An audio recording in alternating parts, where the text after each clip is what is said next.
Hi, so in today's video, I'd like to share with you some tips on listening.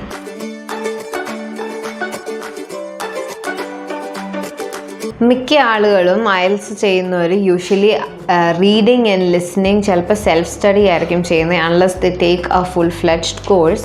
അപ്പോൾ അങ്ങനെയുള്ളവർ പൊതുവെ പറയുന്നത് അവർക്ക് ലിസണിങ്ങിന് സ്കോർ കിട്ടാറില്ല, അല്ലെങ്കിൽ ലിസണിങ് പാടായിട്ട് തോന്നുകയാണെന്നൊക്കെയാണ്.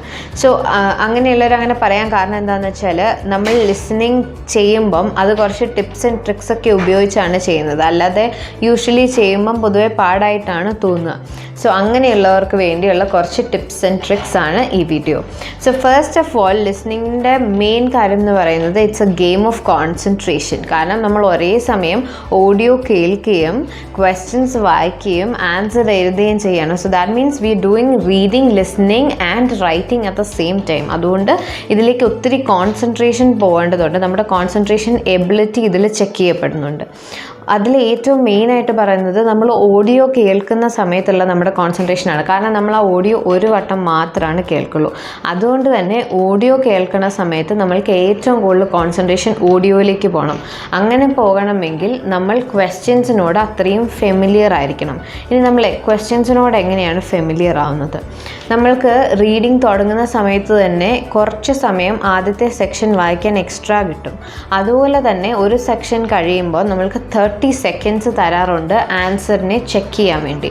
ഈ സമയം നമുക്ക് അത്യാവശ്യമുള്ള സമയമല്ല. എന്തെങ്കിലും ഒന്നോ രണ്ടോ ക്വസ്റ്റ്യനിൽ നമുക്ക് കൺഫ്യൂഷൻ ഉണ്ടെങ്കിൽ തന്നെ അത് മാത്രം ചെക്ക് ചെയ്തിട്ട് നമുക്ക് അടുത്ത സെക്ഷനിലേക്ക് നമുക്ക് സ്കിപ്പ് ചെയ്യാം. അതുകൊണ്ട് ആ 30 സെക്കൻഡ്സ് തീരുന്നത് നോക്കി നിൽക്കാതെ അടുത്ത സെക്ഷനിലേക്ക് സ്കിപ്പ് ചെയ്ത് ക്വസ്റ്റ്യൻസ് വായിക്കാൻ തുടങ്ങാം. നമ്മൾ ക്വസ്റ്റ്യൻസിനോട് എത്ര ഫെമിലിയർ ആവുന്നോ അത്രയും ഈസി ആയിട്ട് നമുക്ക് ആൻസേഴ്സിനെ ക്യാച്ച് ചെയ്യാൻ പറ്റും. അതുപോലെ തന്നെ നമ്മൾ ക്വസ്റ്റ്യൻസ് വായിക്കുന്ന സമയത്ത് we should also guess what the answer can be.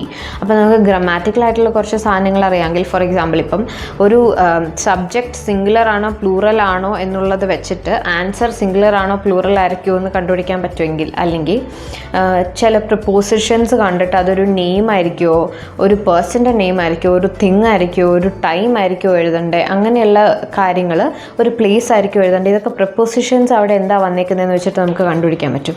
അപ്പോൾ ഇങ്ങനെയുള്ള കാര്യങ്ങൾ ഗെസ് ചെയ്താൽ നമ്മൾക്ക് അത്രയും എളുപ്പത്തിൽ ആൻസർ ആ ഓഡിയോക്കകത്തുനിന്ന് ക്യാച്ച് ചെയ്യാൻ പറ്റും.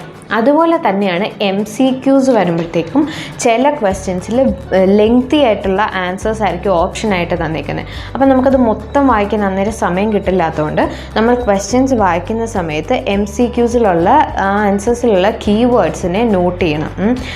ഒരു സെൻറ്റൻസിൽ ഒരു മെയിൻ ആയിട്ടുള്ള വേർഡ് കാണും, ആ വേർഡിനെ നോട്ട് ചെയ്യുക. അപ്പം നമ്മൾ ലിസണിങ് ചെയ്യുന്ന സമയത്ത് നമ്മൾക്ക് ആ കീവേഡ് വെച്ചിട്ട് ആ ആൻസറിനെ ഐഡൻറ്റിഫൈ ചെയ്യാൻ എളുപ്പമാകും. അതുപോലെ തന്നെയാണ് ലെങ്തി ആയിട്ടുള്ള ഇതുപോലെ തന്നെ നമ്മൾക്കുണ്ട് കുറേ ഓപ്ഷൻസ് ഉള്ള ക്വസ്റ്റ്യൻസ്. ഇപ്പം ഒരു 5 ഓപ്ഷൻ തന്നിട്ട് അതിൽ നിന്ന് 2 ഓപ്ഷൻ ചൂസ് ചെയ്യാനുള്ള ക്വസ്റ്റ്യൻസ് ഒക്കെ കാണും. അപ്പോൾ അങ്ങനെയുള്ള ക്വസ്റ്റ്യൻസിൽ നമ്മൾക്ക് കേൾക്കുമ്പോൾ തന്നെ ഉറപ്പില്ല എന്ന് തോന്നുന്ന ഓപ്ഷൻസിനെ ക്രോസ് ഔട്ട് ചെയ്യുകയാണെങ്കിൽ ബാക്കിയുള്ള ഓപ്ഷൻസിൽ നിന്ന് നമുക്ക് ഈസി ആയിട്ട് ആൻസറിനെ ഐഡൻറ്റിഫൈ ചെയ്യാൻ പറ്റും. So these are a few tips to listening. Ini baaki tips I'll do in my next video. So follow up on our videos and thank you.